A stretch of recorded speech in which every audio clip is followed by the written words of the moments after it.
కొమరంభీం ఆసిఫాబాద్ జిల్లా కేంద్రంలో ఏర్పాటు చేసిన కాంగ్రెస్ పార్టీ సంస్థాగత నిర్మాణ సమావేశంలో ఏర్పాటు చేసిన ఫ్లెక్సీలో కాంగ్రెస్ పార్టీ నియోజకవర్గ ఇన్ఛార్జ్ శ్యామ్ నాయక్ ఫోటో లేకపోవడంతో రెండు వర్గాల మధ్య ఫ్లెక్సీలో తలెత్తింది.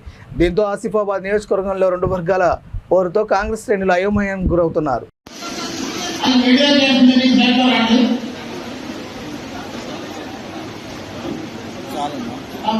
ఉన్న కార్యవర్గాలందరినీ కొత్తోళ్ళు పార్టీ పెట్టిండు.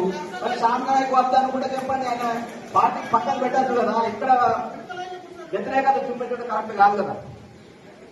కాబట్టి మరి ఇటువంటి జరగకుండా పార్టీ గ్రామాలలో కార్యకర్తలు కలిసిమెలిసి ఉండే విధంగా చర్యలు తీసుకోండి. ఇక అంతకన్నా నేను వేరే రకంగా చెప్పాల్సిన అవసరం ఏం లేదు. దయచేసి ఇది తప్పు అనిపిస్తుంది కొందరికి, ఎందుకంటే డైరెక్ట్ గా సభా వేదికలో నేను ధైర్యంగా మాట్లాడుతున్నా. మీ మనోభావాలు ఏమైనా దెబ్బతినచ్చు మీకు ఎవరికన్నా, కానీ అన్ని